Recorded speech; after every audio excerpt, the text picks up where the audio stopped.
Running কেসের নির্দিষ্ট কোনো তারিখের মামলা দেখতে চাইলে এখান থেকে সিলেক্ট করে দিলে অটোমেটিক ওই তারিখের মামলাগুলো এখানে শো করবে। এই যে শো করছে এখানে যেভাবে শো করছে ঠিক সেইভাবে যদি প্রিন্ট করতে চান তবে পিডিএফ অ্যাজ ভিজিবল এখান থেকে আপনি পিডিএফ করতে পারেন বা প্রিন্ট করতে পারেন।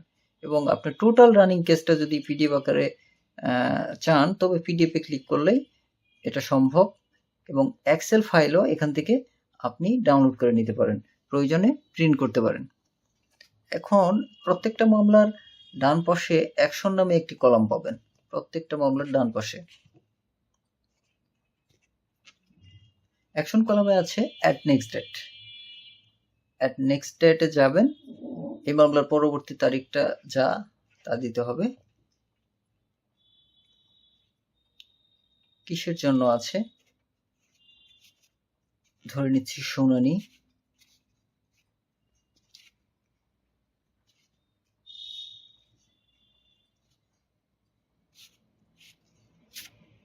এরপর ফিক্সড ডেটে ক্লিক করলে এটা ফিক্সড ডেট বা ধার্য তারিখ হিসেবে এন্ট্রি হয়ে যাবে। আর যদি পোর্ট আপডেট হিসেবে সিলেক্ট করেন তবে এটা পোর্ট আপডেট হিসেবে এন্ট্রি হয়ে যাবে। তো আমি ফিক্সড ডেট হিসেবে এন্ট্রি করলাম।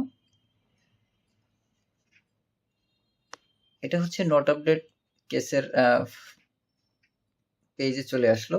এই একটা মামলা এখনো নট আপডেট আছে।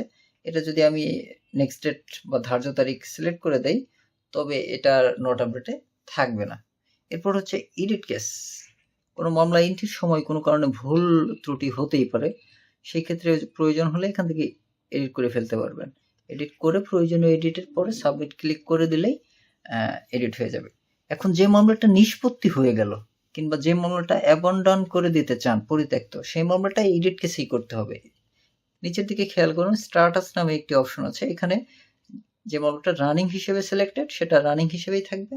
ডিসাইডেড হিসেবে সিলেক্টেড করলে এটা নিষ্পত্তি হয়ে যাবে, এর জন্য আর আগামী তারিখ চাইবে না, নেক্সট ডেট দিতে হবে না। অ্যাবান্ডন করলেও একই, অ্যাবান্ডন অপশনে গিয়ে জমা হয়ে থাকবে। এভাবে সাবমিট করে দিলেই আপডেট হয়ে যাবে তথ্য।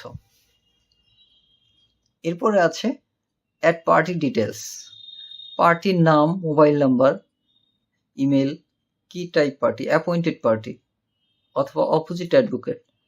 অ্যাপয়েন্টেড পার্টি ঠিকানাটা দিয়ে সাবমিট করে দিলেই পার্টির নামটা সেভ হয়ে যাবে। এখানে শুধুমাত্র নাম, মোবাইল নাম্বার এবং পার্টি টাইপটা সিলেক্ট করা ম্যান্ডেটরি, আর কোনো কিছু ম্যান্ডেটরি না। আপনার প্রয়োজন না হলে সেগুলো তথ্য নাও রাখতে পারেন, অসুবিধা নেই। এরপরে হচ্ছে অ্যাড মোর ডিটেলস, মানে এই মামলা সম্পর্কে আরও যদি কোনো বিস্তারিত কোনো কেস ল কিংবা বিস্তারিত যে কোনো কিছু আপনার যদি লিখে রাখা জরুরি হয় সেই ক্ষেত্রে আপনি এখানে লিখে রাখতে পারবেন। এগুলো কলম জায়গাগুলো আরও বড় করাও সম্ভব, বিশেষ করে কম্পিউটারে এগুলো আরও বড় করা যায়, মোবাইলেও করা সম্ভব, কম্পিউটারে একটু ইজিলি করা যায়। এখানে যা খুশি লিখে রাখতে পারেন। এরপর টোটাল পেয়েবল ফিলস, মানে এরকম যদি হয় যে এই মামলাটায় আপনি নির্দিষ্ট কত টাকা পাবেন সেক্ষেত্রে আপনি টোটাল পেয়েবল ফিসটা এখানে লিখে রাখতে পারেন হিসাবের সুবিধার্থে। এরপর হচ্ছে অ্যাড পেমেন্ট। অ্যাড পেমেন্ট হচ্ছে নির্দিষ্ট তারিখ বেস করে কোন ক্লায়েন্ট কত টাকা বা কত ফি আপনাকে দিল এটার একটা তথ্য এখানে রাখতে পারেন আপনি। টাইপটা হচ্ছে ক্যাশ না ডিজিটালি, বিকাশ, রকেট, নগদ, কিভাবে ডিজিটালি আপনাকে পেমেন্টটা করলো সেই পেমেন্ট বিষয়ে এখানে তথ্যটা রাখতে পারেন। সর্বশেষ হচ্ছে শো এডিট ডিটেলস। এটা হচ্ছে এই মামলা সংক্রান্ত যাবতীয় তথ্য ভান্ডার। এই মামলার যাবতীয় তথ্য এই পেজটাতে পাবেন, যেমন মামলার তথ্য, এরপর হচ্ছে ওই মোর ডিটেলসের তথ্যগুলো, পেয়েবল ফি কত এবং টোটাল কত পেইড হয়েছে, অ্যাপয়েন্টেড পার্টির তথ্য। একটা বিষয় একটু বলি, appointed party, opposite party, civil মামলার ক্ষেত্রে অনেক সময় অপোজিট অ্যাডভোকেট সাহেবের তথ্য রাখা প্রয়োজন হয়, সেই ক্ষেত্রে ওই পার্টি ডিটেলসের ওই অ্যাপয়েন্টেড পার্টি অথবা অপোজিট অ্যাডভোকেট ডিটেলস এইভাবে টাইপটা সিলেক্ট করলেই দেখা যাবে অ্যাপয়েন্টেড পার্টির তথ্য এখানে আসবে, অপোজিট অ্যাডভোকেট ডিটেলস এখানে এসে জমা হবে, দেখতে পারবেন, যেগুলো আপনি এডিট কিংবা ডিলিটও করতে পারবেন। আমি একটু একটা অ্যাড করে দেখাই। মোবাইল নাম্বার, আমাদের হেল্পলাইন নাম্বারটা, আমাদের নাম্বারটা দিলাম, আমাদের ইমেল অ্যাড্রেসটা জরুরি না, এটা অপোজিট অ্যাডভোকেট তথ্য ধরে নিলাম, সাবমিট করে দিলাম। এরপরে দেখেন অপোজিট অ্যাডভোকেট এই কলামটিতে, এই সেকশনটিতে এই তথ্যটা যোগ হয়ে গেছে।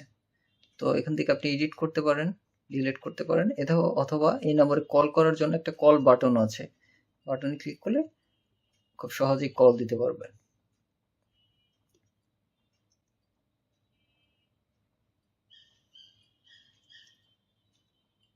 এরপর হচ্ছে এই মামলায় যত প্রিভিয়াস ডেট আপনি দিয়েছেন, যত ধার্য তারিখ আপনি এন্ট্রি করেছেন, সকল প্রিভিয়াস ডেটগুলো এখানে এসে জমা হবে। কোনো মামলার ডেট যদি ভুলবশত এন্ট্রি হয়ে যায়, সেই ক্ষেত্রে এখান থেকে ডিলিট করে দিলে অটোমেটিক্যালি সফটওয়্যারটা বুঝে নেবে বা সঠিকভাবে চলবে। এখান থেকে শুধু ডিলিট করে দিতে হবে, ডিলিট অপশনটা এখানে আছে।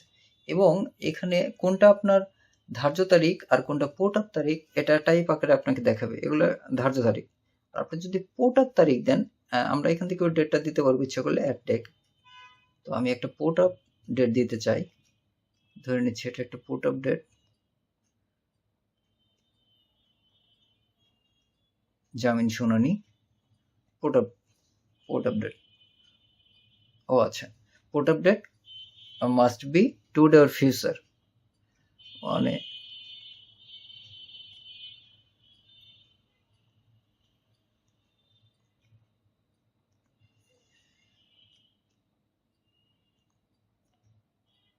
Port up date. Okay, port up ডেটটা অ্যাড হয়ে গেল। আমি একটু ব্যাগে যাই, ব্যাগে যে একটু রিলোড দেই মামলাটা। দেখুন 22/11/25 জামিন শুনানি, পোর্ট আপ ডেট, টাইপটা এখানে দেখাচ্ছে কিন্তু। তো পোর্ট আপ ডেট যখন আবার কোনো কারণে পোর্ট আপ ডেট যখন ডিলিট করার প্রয়োজন হবে, ঠিক একইভাবে শোয়েডের ডিটেলসের এই পেজে এসে এখান থেকে এই পোর্ট আপ ডেটটা ডিলিট করে দিতে হবে। ওকে, ডিলিট, এটা ডিলিট হয়ে যাবে।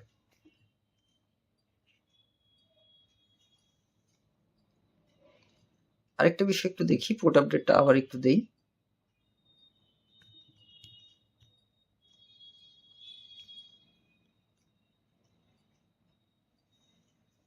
পোর্ট আপ ডেটটা মূলত দেখাবে কিভাবে? পোর্ট আপ ডেটটা সবসময় দেখাবে নেক্সট ডেটের উপরে কালারফুল ভাবে দেখাবে 25/10/25, এবং নিচের যে ডেটটা এটা হচ্ছে ধার্য তারিখ বা ফিক্সড ডেট। এই ডেটটা হচ্ছে এই মামলার প্রিভিয়াস ডেট, পূর্ববর্তী যে আগের তারিখ সেই তারিখটা, এভাবেই দেখাবে।